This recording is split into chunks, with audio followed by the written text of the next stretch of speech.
다시 한번 앞뒤 옆에 분들과 인사 나누시겠습니다. 하늘 복 많이 받으십시오. 인사하십시오.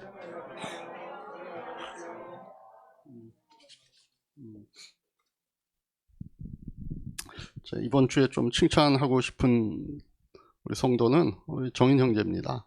정인 형제 어저께 2시에 잤다 그럽니다. 이유는 성찬빵을 만드느라고.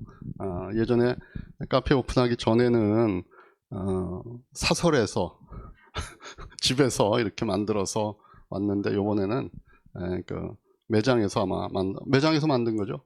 근데 더 좋은 도구를 사용해서 만들어서 아마 우리 성찬빵에 그 어떤 의미가 더 있지 않았나 이렇게 생각합니다. 아마 제가 생각하기에도 그냥 예전에 그냥 집에서 만들 때는 딱 그것만 만들면 되니까 시간을 내는 게 또 좀 여유로웠을 텐데, 이번에는 이제 영업하고 그리고 어쨌든 그 안에 그 기구들을 돌려야 되잖아요. 근데 빵 하나 만드느라고 또 따로 시간을 내고 이렇게 하는 그것들이 만만치는 않은데, 그래서 아마 2시까지 아마 한 것 같습니다.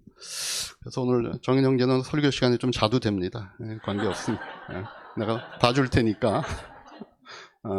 이러면 이제 못 자는 거지. 예, 그래서 어쨌든 고맙고 감사하고 그렇습니다.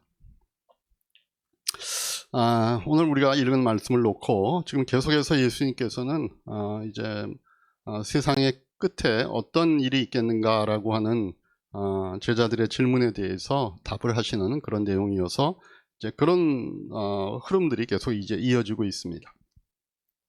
여러분도 한번 생각해 보시면 우리가 이 세상을 살 때에 정말 싫은 것들 중에 하나가, 어떤 분들이 예고 없이 들이닥칠 때 정말 싫죠. 그죠? 저도 어떨 때 하루 스케줄을 나름대로 이렇게 꽉 이렇게 채워놓고 있는데 갑자기 누가 찾아오거나 급한 일이라고 하면서 만나자고 그러면 좀 당혹스러울 때가 있습니다.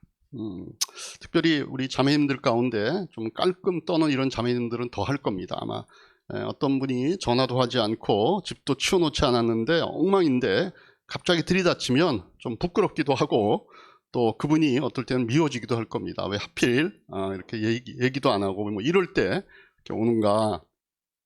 특별히 뭐 우리는 이제 그런 남편들이 아마 없겠지만, 남편들이 이렇게 술 친구 데리고 밤늦게 이렇게 들이닥치면 정말 최악입니다. 뭐 집이 정리 안 된 집을 보여주는 것도 좀 마음이 좀 불편한데 술 시중까지 들어야 되니까 그렇게 들이닥치는 사람들 정말 싫죠. 그런데 이렇게 우리가 기대하든지 안 하든지, 싫어하든지 싫어하지 않든지 간에 갑자기 들이닥치고 예고 없이 들이닥치는 손님이 있다라고 합니다. 그분이 바로 예수님이십니다. 부활하시고 승천하신 예수님께서 약속하신 대로 언젠가 다시 오십니다. 그걸 우리가 예수님의 재림이다 이렇게 얘기하지 않습니까?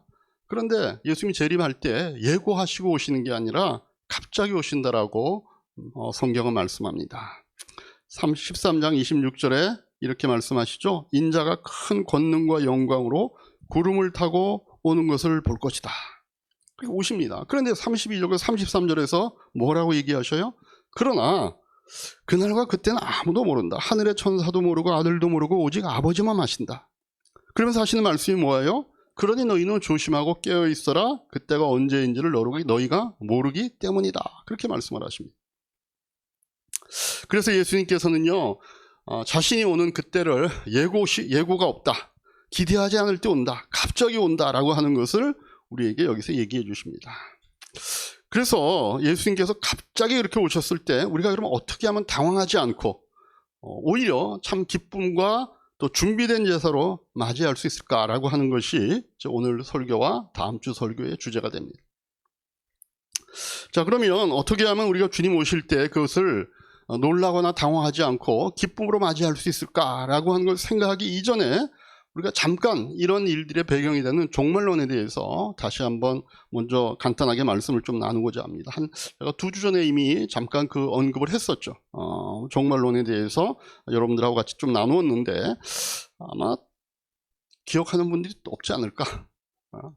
그래서 한 번 더 듣는 게 뭐 큰 그렇게 부담은 안 될 겁니다.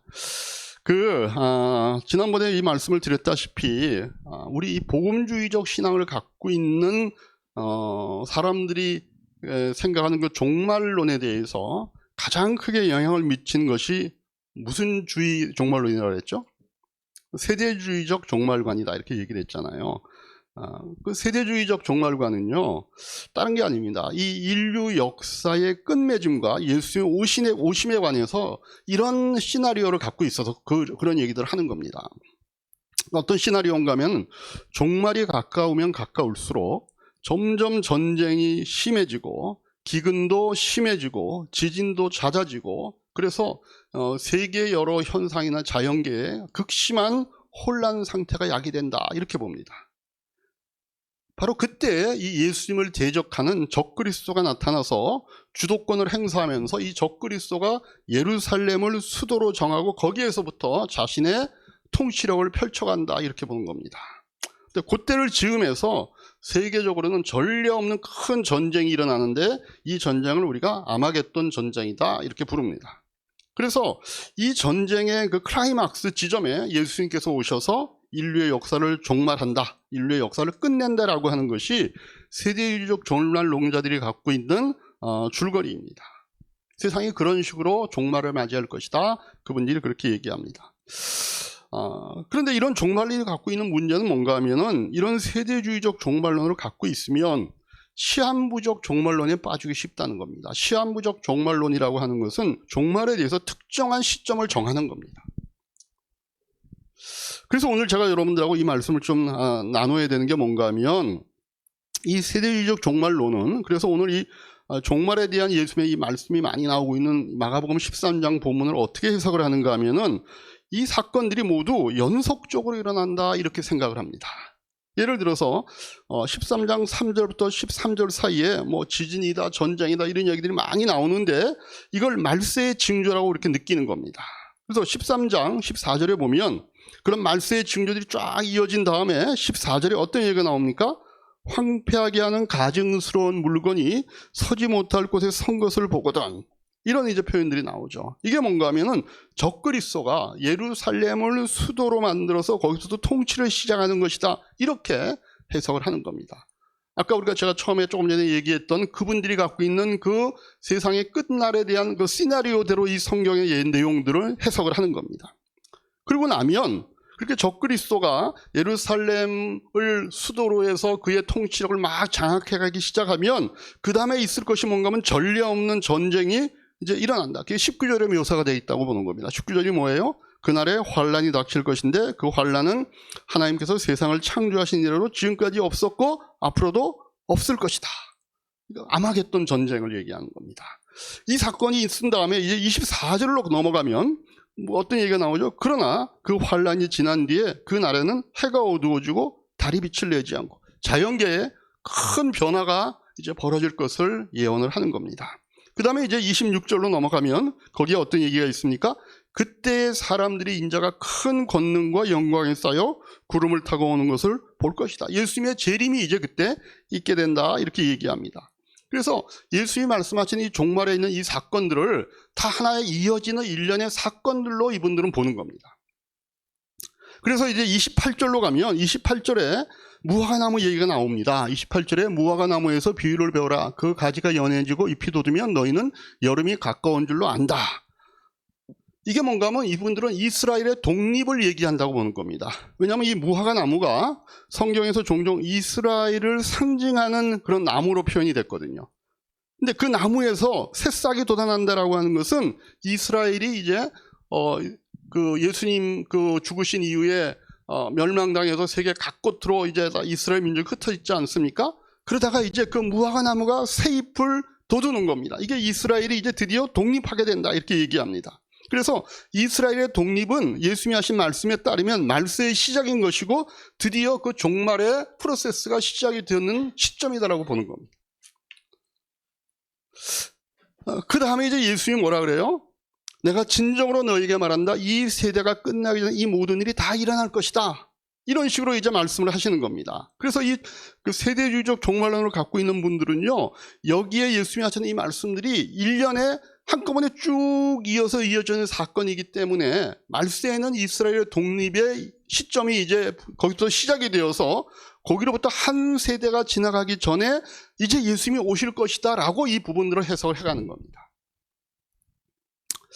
그래서 지난번에 제가 이 종말에 대한 얘기를 할 때 살짝 지나가면서 말씀을 드린 것처럼 그 당시에는요, 그래서 1988년에 예수님이 오신다라고 하는 이런 루머도 막 돌았었습니다. 그래서 어떤 분들은 1988년에 예수님이 오셔야 되는 이유 88가지 이런 것도 책으로 써서 그것도 막 발간해서 막 읽히도록 했습니다. 왜 그런 책을 읽게 했냐면은 이스라엘 나라가 독립한 데가 1948년이거든요. 그러니까 그 주장을 하는 사람들은 이 시대가 지나가기 전이라고 예수님이 얘기했으니까 이스라엘이 독립한 1948년에서 한 세대는 40년으로 잡는 거니까 거기서 40년을 플러스하니까 그게 1988년이 되는 겁니다. 그러니까 이스라엘이 독립하고 나서 한 세대가 지나가기 전이니까 1988년에 예수님이 재림할 것이라고 하는 주장을 이 세대주의적 종말론을 갖고 있는 사람들 중에 일부가 이제 그런 주장을 했습니다. 그때 1988년이 어느 때였죠? 우리나라는 88 올림픽 하느라고 뭐 정신이 없었습니다. 아마 그때 우리나라가 딴 데 신경을 이렇게 안 쓰고 그냥 가만히 있었으면 아마 이 종말론이 상당히 크게 영향을 받았을 겁니다. 근데 이때는 뭐 나라적으로 정신이 없었어요. 그러다가 나중에 이제 1992년도 다미 선교회 때는 그때는 뭐 특별한 이슈가 없고 이제 어떤 20세기가 끝나고 21세기로 넘어가는 상황이니까 그때는 굉장히 많은 사람들에게 이 종말론이 어떤 이슈가 됐었죠. 어쨌든 이런 세대주의적 말세관 내지 종말론을 갖고 있으면은요, 빠질 수 있는 위험이 뭔가 하면 이 시한무적 종말론에 빠지기가 참 쉽습니다. 그래서 예수님이 언제 오신다, 휴거가 언제 있다. 근데 예수님이 여기서 분명히 뭐라고 얘기하셔요? 이런 지금 예수님이 종말에 대한 얘기를 하고 계시는 것이 그 예수님이 언제 오실 것이냐, 재림이 언제냐, 세상 끝이 언제냐를 카운팅하라고 주는 말씀이 아니라는 겁니다. 왜냐하면 예수님이 지금 여기서 32절, 33절에서 핵심적인 얘기를 하시죠. 뭐라고 그러셔요? 그러나 그날과 그때는 아무도 모른다는 겁니다. 하늘의 천사도 모르고 아들도 모르고 자신도 모른다는 거죠. 아버지만 아신다. 성부 하나님만 아신다는 거죠. 그러니까 너희가 조심하고 깨어있으라. 그때가 언제인지를 너희가 모르겠다. 이게 예수님께서 지금 하신 앞에서의 모든 이런 징조와 사건들을 이어가시면서 끝에 가서 하신 말씀이에요. 왜? 반드시 이 말씀을 갖고 그 날과 때를 카운팅하려고 하는 유혹을 받기 때문에 예수님께서 끝에 가서 이 말씀을 딱 집어넣으신 겁니다. 그때는 아무도 모른다. 모르기 때문에 뭐 하고 있으라고요? 너희가 깨어 있어야 된다는 거죠. 깨어 있어야 된다.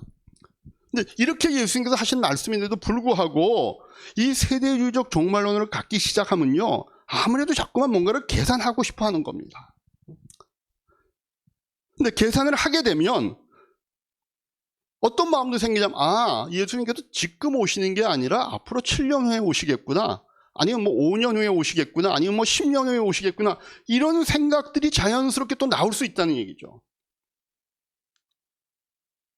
그러면 어떤 문제가 생겨야 하면요, 예수님께서 여기서 분명히 뭐라 그래요? 갑자기 오신다 그랬잖아요. 우리가 기대하지 않았을 때 오신다 그랬잖아요. 그러니까 예수님은 갑자기 오신다 그랬는데 이런 날짜를 카운팅하기 시작하면 지금은 아니구나, 앞으로 5년 후구나, 7년 후구나, 이렇게 생각함으로써 그 준비가 소홀해질 수 있다는 겁니다. 저는 분명히 말씀드릴 수 있는 게 뭔가 하면요, 예수님이 오시는 타이밍은요, 우리가 기대하지 않았을 때 오시는 겁니다. 그래서 저는 이 세대주의적 종말론은요, 이분들이 성경을 좀 잘 못 해석을 해서 그렇다고 생각을 합니다. 뭐 원인이 있으니까 그렇게 해석했을 테니까. 자, 그러면 이분들에게 그럴 수 있도록 하는 여지를 준 이 본문에 나와 있는 이 내용, 이 종말에 대한 예언은 뭐냐? 여러 가지 참고 문헌을 종합해 볼 때 가장 정확한 해석이라고 제가 생각하는 건 뭔가 하면은, 여기서 예수님께서 하신 말씀, 오늘 본문에서 우리가 다 읽진 않았지만 14절부터 23절까지 나오는 쭉 여러 가지의 사건에 대한 얘기는 예수님 오시기 전에 사건들을 언급한 게 아니라 13장 3절과 4절의 제자들의 질문에 대한 답이라고 저는 생각을 하는 겁니다. 여러분 보세요. 제자들이 앞에서 3절 4절에 어떤 얘기를 했죠? 제자들이 예루살렘 성전을 보면서 감탄을 하고 너무 멋지다, 아름답다, 어떻게 저런 건물이 있을 수 있을까, 막 이런 거예요. 그러니까 예수님께서 거기에 대해서 말씀하시기를, 아니야, 너희가 보는 이 성전 돌 위에 돌 하나도 남아있지 않도록 완전히 무너질 거다. 이런 말씀을 하신 거예요. 그러면서 13장 2절에 뭐라 그래요? 예수께서 그들에게 말씀하셨다. 너는 이 큰 건물을 보고 있느냐? 여기에 돌 하나도 돌 위에 남지 않고 다 무너질 것이다. 이게 제자들로서 상상도 할 수 없는 일이잖아요. 그 나라가 망한다는 뜻이고 하나님의 성전이 무너진다는 얘기니까 유태인으로 상상을 할 수 없습니다. 그러니까 이분들이 금방 묻죠. 이게 무슨 의미죠? 4절에 뭐라 그래요? 우리에게 말씀을 해주십시오. 언제 이런 일이 일어나겠는가? 또 이런 일이 이루어지는 할 때 어떤 징조가 있겠습니까? 제자들은 물을 수밖에 없는 거예요. 그러니까 거기에 대한 답변이 예수님께서 14절부터 23절의 말씀까지를 하시는 겁니다. 그러니까 이게 우리가 살고 있는 이 시대에 대한 얘기가 아니라 제자들의 시점에서 그들이 겪는 끝, 말세에 대한 얘기를 예수님께서 하시는 거예요. 그러니까 그래서 14절에서 24절까지 나오는 이 예수님의 말씀은요, 이미 역사 속에서 그대로 이루어진 겁니다. 그 석이 지난번에 잠깐 말씀드렸듯이 이스라엘이 유대인들에게, 로마에게 좀 이렇게 저항을 하다가, 로마가 이제 더 이상 두고 보지 않는 거죠. 그래서 서기 70년에, 대대적으로, 공격을 해서, 예수님이 부활하고 승천하신 40년이 채 안 돼서, 그러니까 그 말이 맞는 거예요. 그러니까 한 세대가 지나가기 전에 예수님이 죽으시고 부활하신 지 채 40년이 안 된 AD 70년에 예루살렘이 완전히 멸망합니다. 그래서 진짜 돌 하나가 돌 위에 얹어지지 않도록까지 다 예루살렘 성전이 파괴가 됩니다. 왜 그랬냐 하면요, 어떤 기록들을 보면 예루살렘 성전에 이제 그렇게 하니까 보통 옛날 시대에는 한 도시를 함락시키고 무너뜨리면서 그 도시를 폐화시킬 때 많이 하는 방법이 방화하는 겁니다. 불을 지르는 겁니다. 그러니까 막 예루살렘 성전에는 불을 질러서 타는데 성전에는 금으로 만든 도구들이 많잖아요. 우리가 굉장히 많은 금이 그 예루살렘 성전을 만들 때 들어갔잖아요. 그러다 보니까 그 금들이 녹아서 불에 타면서 그 벽돌 틈 속으로 그 금들이 다 녹아 들어갔다는 거예요. 그러니까 그 성을 함락시킨 다음에 이제 그렇게 되면은 군인들이 자기네들의 전리품을 이제 다 이제 획득을 하잖아요. 그런데 보니까 돌 사이에도 막 금들이 있는 거예요. 그러니까 그 금을 캐기 위해서 남아있는 성벽마저도, 예루살렘 성전의 벽마저도 더 허물어뜨리고 진짜 돌 하나하나를 다 꺼내서 보게 되니까 이렇게 예수님이 하신 말씀처럼 돌 위에 돌 하나가 얹어지지 않도록까지 완전히 무너진 상태가 됐다. 이렇게 그런 기록들도 있는 것들을 봅니다. 그러니까 이 사건은요, 이미 일어난 사건이에요. 앞으로 벌어질 사건이 아니라 이미 일어난 사건이에요. 그럼 예수님께서 분명히, 그러니까 이거는 그 당시에도 이루어졌지만 말세에도 이루어질 수 있는 것들에 대해서 예수님께서 어떤 경계는 주시는 거거든요. 그럼 예수님이 하신 말씀의 요지는 뭔가? 예수님께서 분명히 나중에 이제 세상의 끝이 있을 것이고 예수님이 오시는데, 그럼 예수님이 오실 때 우리는 어떻게 예수님을 맞이해야 되는가에 대한 얘기를 하고 싶은 거예요. 어떻게 하면 우리가 졸고 있거나 의식하지 못하고 있는 상태가 아니라 깨어있다가 정말 예수님이 오시는 것을 우리가 어떻게 기쁨으로 맞이할 수 있는가, 이 얘기를 예수님이 하시는 거거든요. 그러니까 여기 나와 있는 성경의 사건들은 이미 다 이루어진 것이고 이제 남아있는 것은 예수님이 하신 말씀으로 예수님이 다시 오시는 것만 남아있는 겁니다. 근데 오시되 언제 오신다고요? 예상하지 않았을 때, 기대하지 않았을 때. 혹시 오늘 이 가운데서도 설마 예수님이 오시겠어? 이런 분 계십니까? 우리 옛말에 설마가 사람 잡는다 그러잖아. 예수님 오십니다. 당연합니다.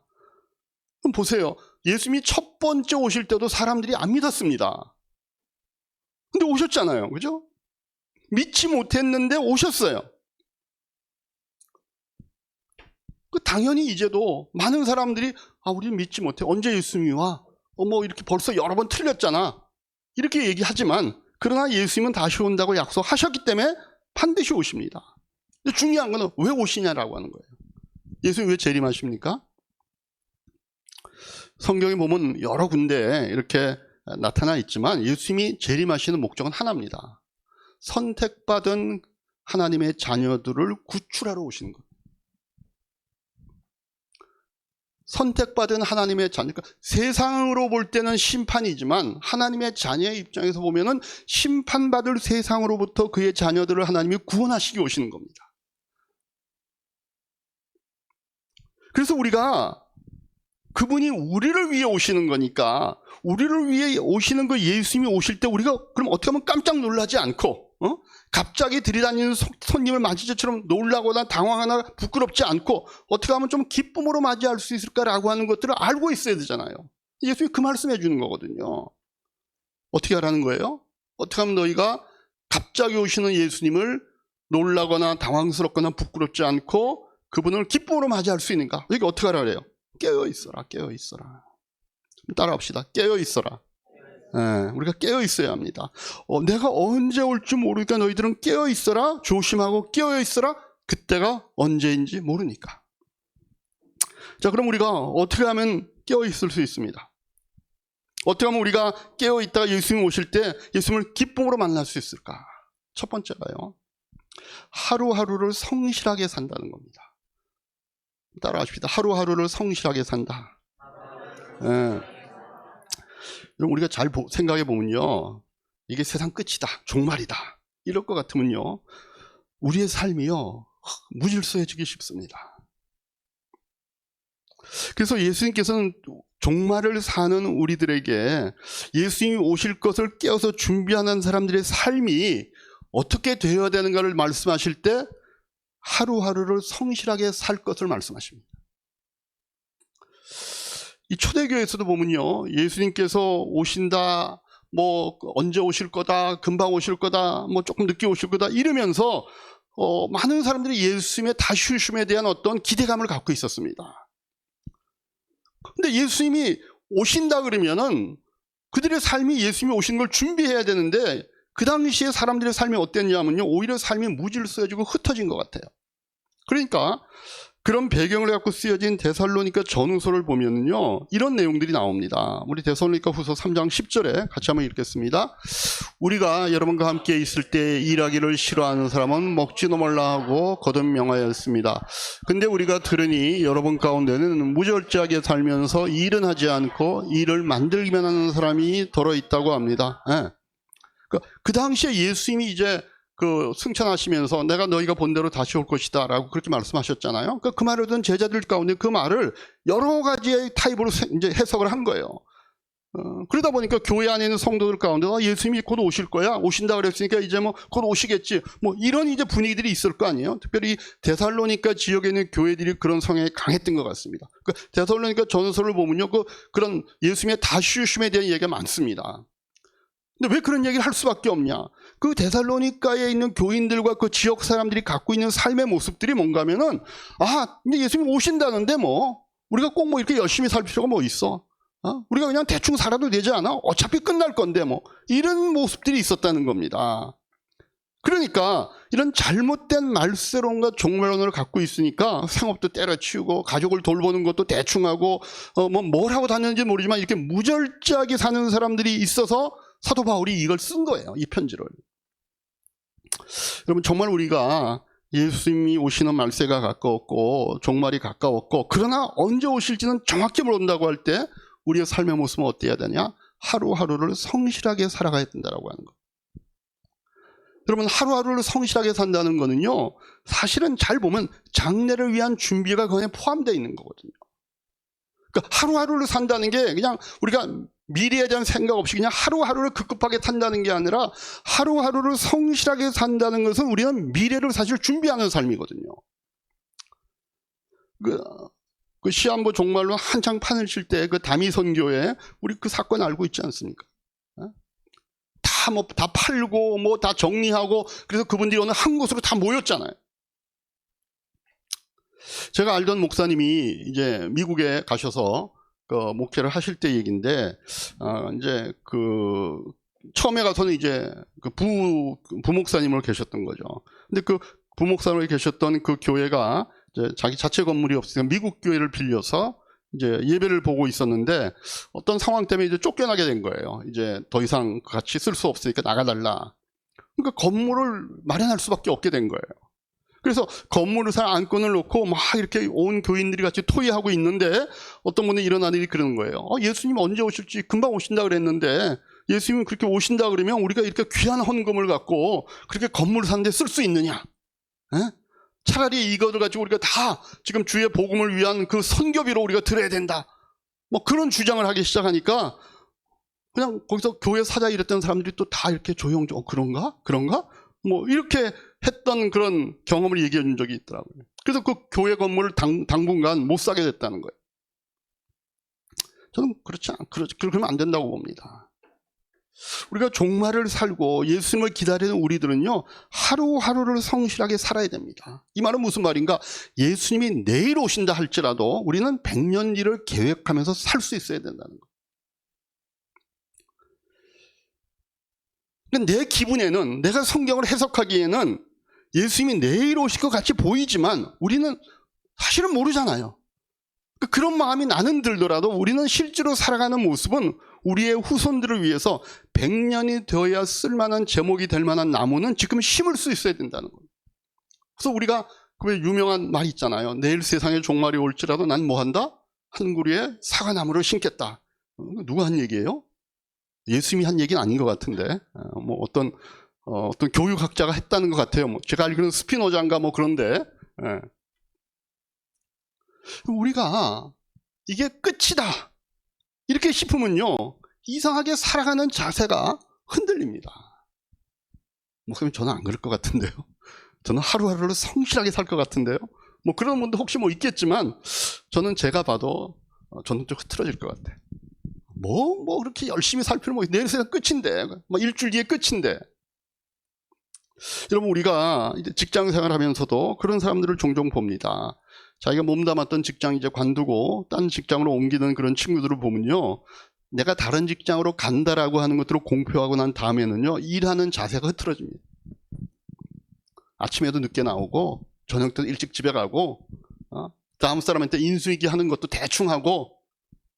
근데 그러면 안 되는 거죠. 끝이면 끝일수록 자세를 바로 잡아야 된다, 성실해야 된다라고 하는 것이 사실은 예수님이 오시는 것들을 기대하고 있는 사람들의 삶의 모습이어야 됩니다. 우리 크리스찬 가운데도요, 그런 분들이 있습니다. 저는 우리 교회에 이제 계신 분들은 저는 예외라고 봅니다. 그분들은 제가 경험해 보니까 그건 아닌데, 왜 이렇게 자기가 몸담았던 교회에 있다가 이제 다른 교회로 옮기면 와갖고 그렇게 자기가 있던 교회를 흉흉보고 그러는 분들이 있어요. 그 목사님이 욕도 하고, 떠나왔다. 물론 사연이 있으니까 온 거지만 그 사연에 그냥 살짝 얘기하고 넘어가면 되는데, 와갖고 그냥 그럼 그 교회는 아무도 있으면 안 돼요. 그런데도 불구하고 어떤 본인의 사정이 있으니까 그런 것들은 우리가 충분히 이해하고 그럴 수 있는데, 그래서 사실은 원래 교회를 떠날 때는 그 교회 목사님과 아니면 본인이 관계했던 그런 어떤 교회 교인들과 이마이마해서 내가 지금 옮길 수밖에 없었고, 이러니까 기도해달라, 축복해달라 이러면서 잘 정리하고 이렇게 불편한 거 다 해결하고 이렇게 뒷정리 잘하고 이렇게 옮기는 것이 사실은 하루하루를 성실하게 사는 사람들의 모습이죠. 우리 교회도 이제 이렇게 교회를 또 이렇게 새로 오시는 분들 가운데 다른 교회를 다녔다가 오시는 분들도 분명히 계십니다. 근데 우리 교회 오시는 분들은 그런 부분들을 잘하고 오시더라고.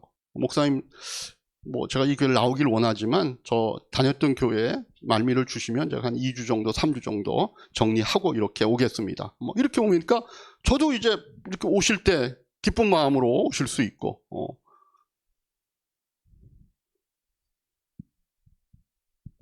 이런 것들이 우리 뭔가 예수님이 다시 오실 것을 준비하는 사람들의 모습입니다. 준비하는 사람들의 모습.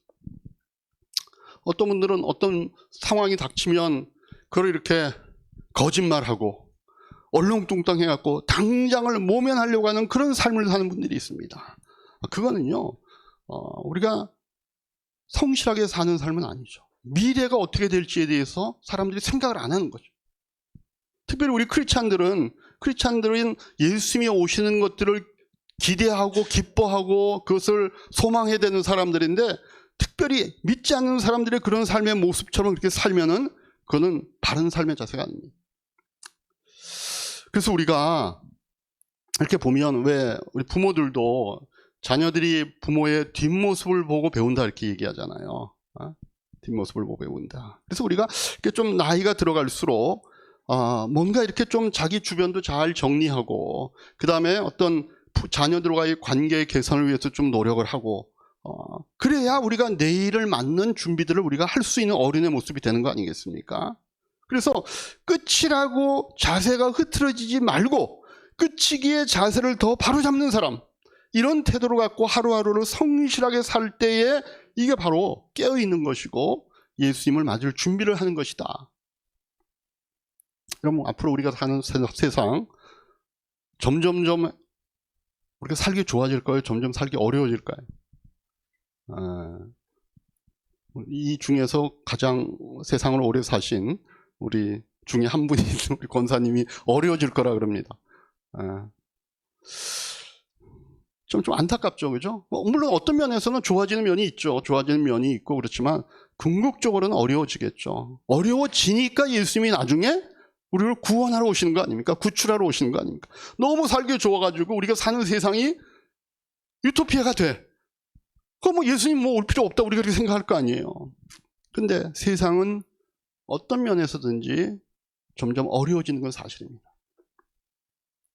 그리고 정말 말세의 징조들이 더 심하게 나타나는 것들을 우리가 경험하게 될지도 모릅니다. 그럴 때 우리의 자세는 어때야 되는가?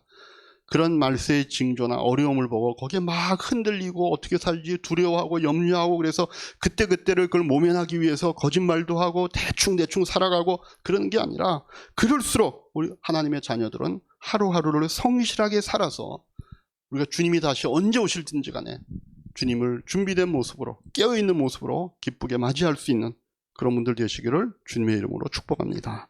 기도하겠습니다. 들으신 말씀 생각하면서 예수님이 갑자기 오실 때, 때를 알지 못하고 오실 때, 그러나 그것이 우리에게 두려움과 걱정과 염려가 아니라 기쁨이 되고 반가움이 될 수 있도록 하기 위해서는 가장 중요한 거, 하루하루를 성실하게 산다라고 하는 것입니다. 이 말씀을 통하여 여러분들에게 적용되는 말씀들이 있으면 붙잡으시고 그렇게 하나님 앞에 살겠다 약속할 수 있는 시간 되시기 바랍니다. 우리 주보에 1분 정도 노트하는 시간 드리겠습니다.